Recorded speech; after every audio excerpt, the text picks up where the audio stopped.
Now, I don't think I'm like stepping out on a limb here by saying that, in my view, based on all the reporting, Sam Bankman-Fried is a criminal. And I have no idea how he's still able to just hang out in the Bahamas. No idea. But what we're watching right now, a lot of people are saying they're trying to rehab Sam Bankman-Fried. And I'm saying, oh, no, no, no, no, no, no, no. I mean, that may be a part of it, something that's happening also. What they're trying to do, in my view, is reset the narrative on what this guy did with the crypto platform FTX and how he was supporting the political left. Oh, I know what they're talking about. I know what they're saying about in the interviews, but let's see some data, because I'm not taking this guy, this criminal, this fraud, in my view, at his word. Welcome to the show, everybody. Presented by Americans for Prosperity, americansforprosperity.org. Economic liberty right there. Free speech. Good people. I'm a little late in the evening. So right there. But you know what? Glad to be here with you. Sorry about that. Sam Bankman-Fried had a company called FTX, and people would take their dollars and engage in buying crypto. And I have no issue with crypto. I'm actually a supporter of cryptocurrency. I do own some cryptocurrency. I'm not a crypto millionaire. I don't own enough to count. And of course, over the last few months, like many other people, I've had the crap kicked out of me. But, you know, I didn't bet the mortgage on it, so I'm pretty okay. He, while he owned this, also owned another company. That company was called Alameda. Or is it Almeida? Alameda? Alameda? Doesn't matter. Something like that. And so that was doing like these investments, these very speculative investments. So what Sam Bankman-Fried did is that he took the money that people worked hard for and put into crypto, and he took that money, took it, and started investing it into his other company and engaging in these speculative kind of investments. And it crapped the bed because, well, that happens sometimes. People were like, my gosh, things are getting bad. I better go get my money out. They weren't able to get their money out. Next thing you know, the company's going bankrupt. He's no longer the CEO. $1 billion is missing. And he's hanging out in the Bahamas, where I guess he's been living this whole time. Let's be clear. Sam Bankman-Fried stole money, engaged in this stuff for his own doings, and didn't care about the people who had put their dollars, because they believed in crypto, into this platform. This platform that was highly touted. It was just, everybody loved it, the celebrity interest and connections and everything else. Now, the other part of this story is, of course, the donations that Sam Bankman-Fried was making to the political left. Now, this is coming to question as of today, because in an interview, he said that he had also given to Republicans, but he did that as dark money because people freak out when you give to a Republican. Now, that part is true. People do freak out when you're a public figure and you give to a Republican. He was the second largest donor to the Democratic Party. And now I'm to believe, because he said so in an interview, that he also gave an equal amount of money to the Republicans. I have, as of this moment, yet to see the proof of that money. I'm not saying it isn't out there. I'm saying until we see it, until we have it, until we can verify it, I don't believe him. Why the bloody hell would I believe this guy? Why would I believe a guy who engaged in this criminal act? And why would I believe this coming out now, this subject? Well, I also gave to Republicans. There is a lot of talk, of course, about his connection to the political left and how he was a darling of leftists all throughout Congress. And he was this major supporter, and they were looking to him to figure out how to do what? Regulate crypto. And then there's this other part of the story where money from the United States was going to Ukraine to help them fight the Russians. And he was trying to raise money via crypto for Ukraine. And Ukraine was then taking these dollars and putting it into FTX. So from that reporting, what it looks like is that the U.S. Under Joe Biden gives money to Ukraine. Ukraine puts the money into FTX. FTX is now making donations to the Democratic Party. That's money laundering.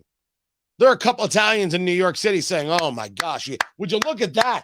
Look at that, Paulie. I didn't even think of that one. That's very Tommy, do you see what he did with the bing and the boom? That's unbelievable. You can't get me to call this guy anything but a criminal and a fraud. That's what is. And this whole story about giving to the Republicans too, Of course it's possible, but I'm taking it, and I took it certainly at the first, as pure gaslighting. This is what you're saying when you're trying to deflect, when you're trying to change, when you're trying to move. And the story is most important not to Sam Bankman-Fried. The story is most important to the media that wants that narrative gone, that there was something very, very duplicitous going on within the political left and this donor. Now, there was now more interviews. Was this the New York Times doing it? Why in the world are they doing it? I have these in no particular order right here. I don't have these in a particular order, but allow me to share them with you. We'll just go one by one. How concerned are you about criminal liability at this point? So I don't think that, I mean, obviously I don't personally think that I have, but I think the real answer is that's not, it sounds weird to say, but I think the real answer is that's not what I'm focusing on. There's going to be a time and a place for me to sort of think about myself and my own future, but I don't think this is it. Like right now, I mean, look, I've had a bad month. This has not been a fun month for me, but that's not what matters here. Like, what matters here is the millions of customers. What matters here is all the stakeholders in FTX who got hurt, and trying to do everything I can to help them out. And as long as that's the case, like, I don't think that what happens with me is the important part of that, and I don't think that's what it makes sense for me to be focusing on. Yeah, but you're going to go to jail. At least we can certainly hope. You don't think you're responsible? Dear Lord, we do a crap-ass job in America of talking about leadership. You're the CEO of the company. You're the guy who's responsible. Whatever happened to the buck stops here? He doesn't think he's responsible. Oh, don't worry. He's got more. There's no intent. The interview continues. Let's listen in. Whether you were trying to buy influence. Can you speak to that? I mean, I think media matters a lot, and I want to support good media ventures. That was the whole thesis there. And, I don't have, like, governance over any of these. I wasn't looking for governance over them. I was looking to support journalists doing great work because I think what they do is really important. And I think that there needs to be a critical eye on stories.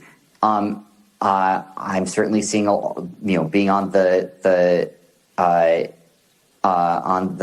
getting the brunt of a lot of that right now. And, frankly, I think it's healthy for the world that there is real investigative journalism. Your parents are law professors. I don't want to hear about the parents. You weren't donating to Democratic causes or partisan causes. You were just trying to get good journalism. It was a noble effort. Is that it? So now I can have mainstream media take this and say, well, you see, what he was really trying to do was fight disinformation. That disinformation, that's the real problem. Let's take a look at what Elon Musk is doing.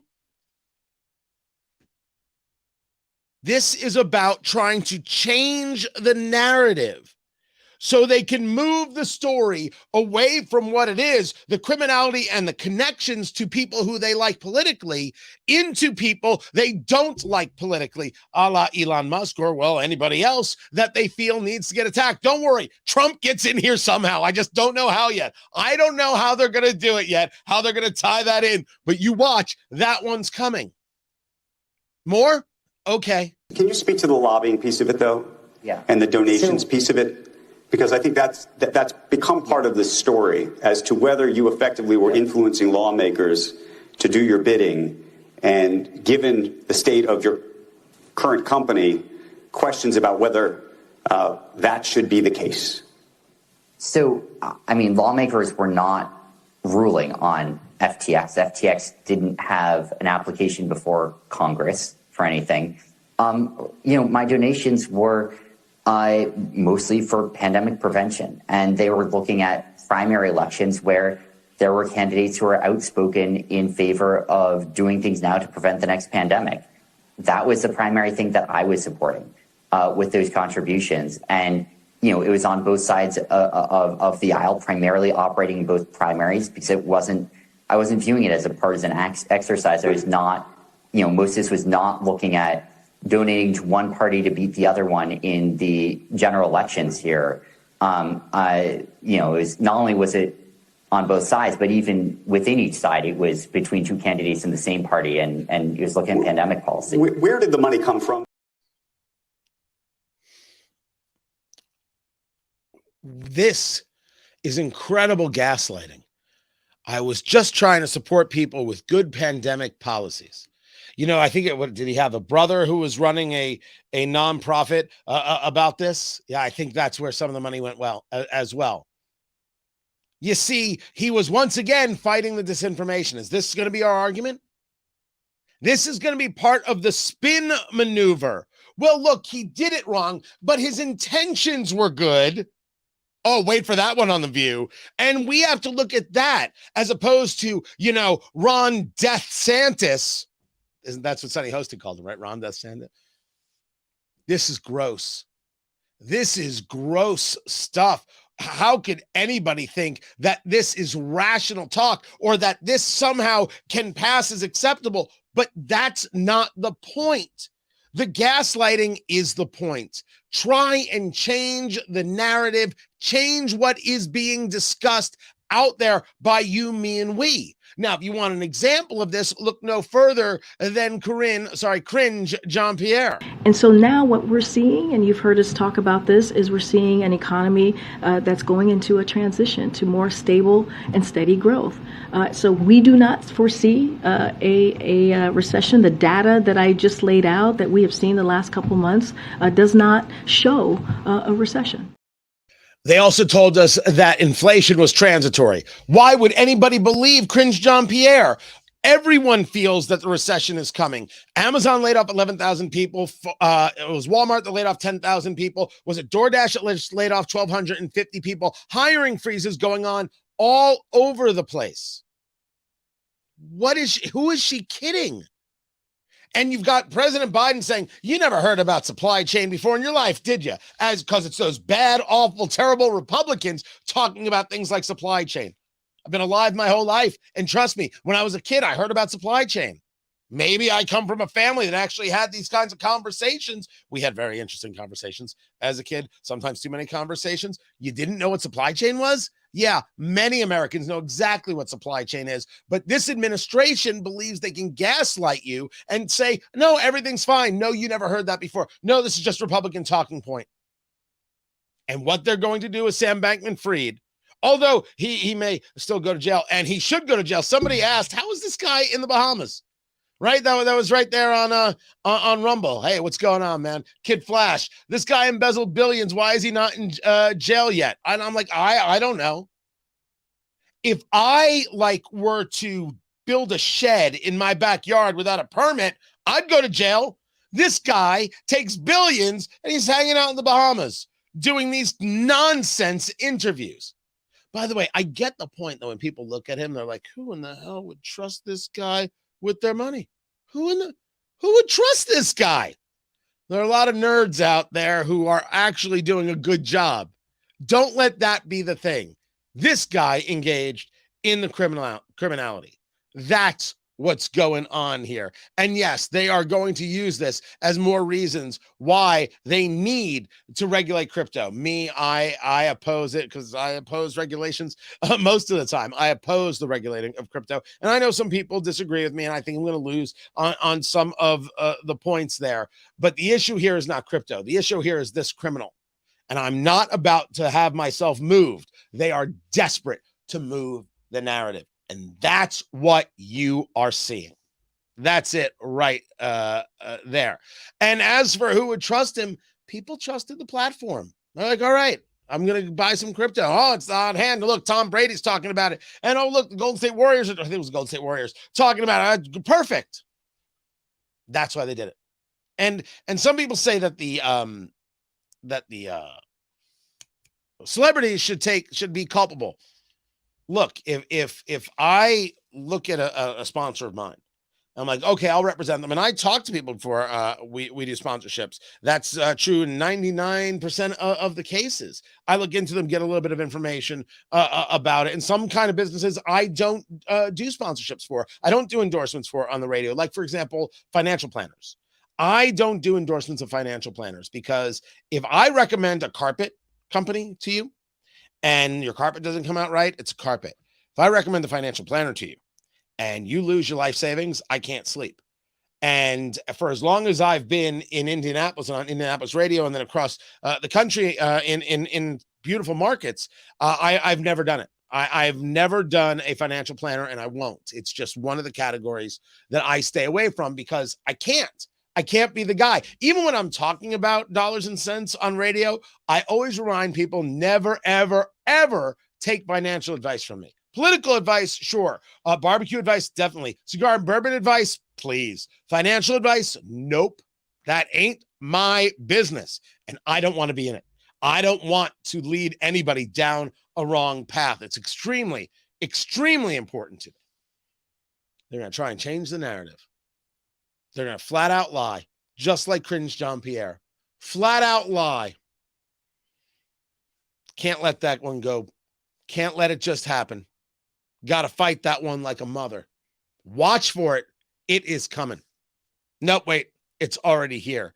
Guys, appreciate you being here as well. I got to get some sleep, man. Our show starts at 6 a.m. My gosh, what am I doing up so late? My thanks to Americans for Prosperity, AmericansForProsperity.org. Love them and their support of this show. And TonyKatz.locals.com. TonyKatz.locals.com. By the end of December, I'm off Facebook. Dear Lord, what a mess. I can't get anything done there. I don't throttled in so many different ways. And we're moving it all to locals. TonyKatz.locals.com. That's where it's going to be. This stream will still be going to Facebook until I can get the system that I use to get it over to locals, and then it won't happen at Facebook anymore. So get over to locals. It's free, or you can subscribe. It's your choice. TonyKatz.locals.com. I only hope that you'll do that. And of course, subscribe on Rumble. Would greatly appreciate that. Rumble.com/Tony Katz. Rumble.com/Tony Katz. Subscribe. Do me a favor and subscribe and get your friends to subscribe and get your mom to subscribe. That would be absolutely positively fantastic. I'll just leave that up there. Guys, I appreciate you, and I'll catch you 6 to 9 a.m., noon to 3 on WIBC, WIBC.com, and take care.